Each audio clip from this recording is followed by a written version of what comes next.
మన ప్రభు అయిన యేసుక్రీస్తు నామములో మీ అందరికీ శుభములు తెలియజేయచ్చు ఉన్నాను.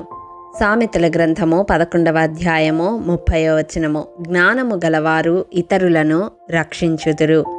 ప్రియ దైవజనమా, యోకెబెదు ఫరో చేతికి తన కుమారుడు చిక్కకుండా జ్ఞానము కలిగి ప్రవర్తించింది.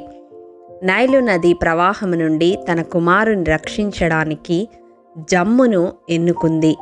బంకమట్టిని సేకరించింది.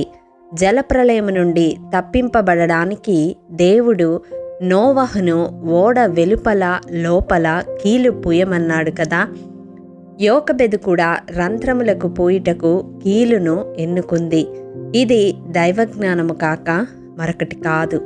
మొసళ్లతో నిండిన నైలు నదిలో క్షేమకరమైన ఏటి ఒడ్డును ఎన్నుకుంది. రాజకుమార్తెలు స్నానము చేసే ప్రాంతమును ఎన్నుకుంది. పెట్టె నదిలోకి జారిపోకుండా జమ్ములో పెట్టెను ఉంచింది.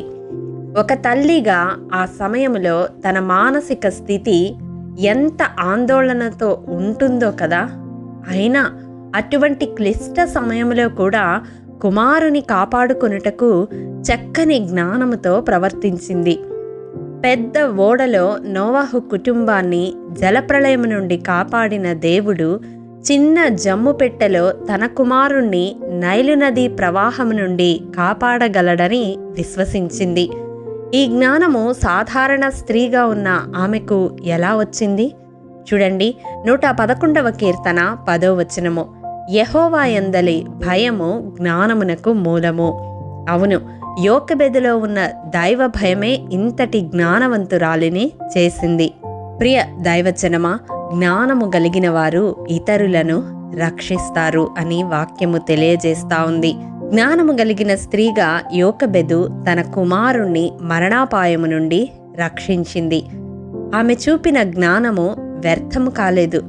తన కుమారుడు నైలు నదిలో మునిగి మరణించకుండా పెరిగి పెద్దవాడై నైలు నదీ జలాలను శాసించడానికి, ఎర్ర సముద్రమును పాయలుగా చేయడానికి దేవుని చేతిలో సాధనమైనాడు.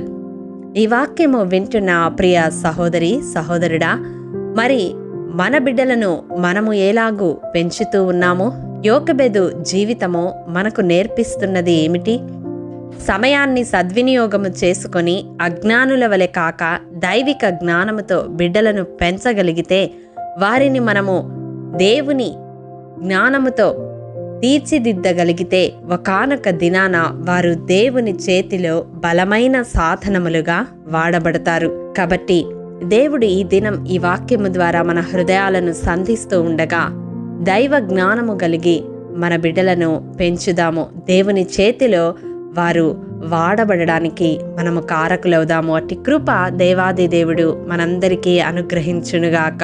ఆమేన్. ప్రేమ నమ్మకము కలిగిన మా ప్రియ పరలోకపు తండ్రి, మీ పరిశుద్ధ పాదములకు వందనములు. దేవా, విత్తబడిన వాక్యమును ప్రతి హృదయములో నూరంతలుగా ఫలింపచేయండి.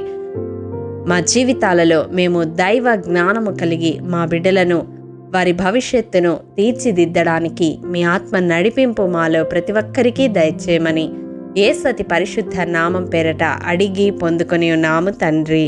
ఆమేన్. ప్రియ దైవజనమా, అనుదినము షారోన్ మన్నా ద్వారా అడగబడుచున్న నెంబర్ ఇన్ బైబిల్ క్విజ్ ప్రశ్నలకు సమాధానములు ప్రతి నెల మొదటి వారము కామెంట్ బాక్స్లో పోస్ట్ చేయబడతాయి.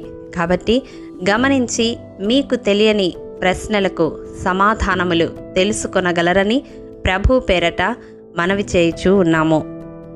ప్రియ దైవజనమా, ఈ దినం నెంబర్ ఇన్ బైబిల్ క్విజ్ ప్రశ్న: జనసంఖ్య ఎంతైనది నాకు తెలియుటకు ఇశ్రాయేలు గోత్రములలో సంచారము చేసి వారిని లెక్కించుమని దావీదు ఎవరిని ఆజ్ఞాపించెను?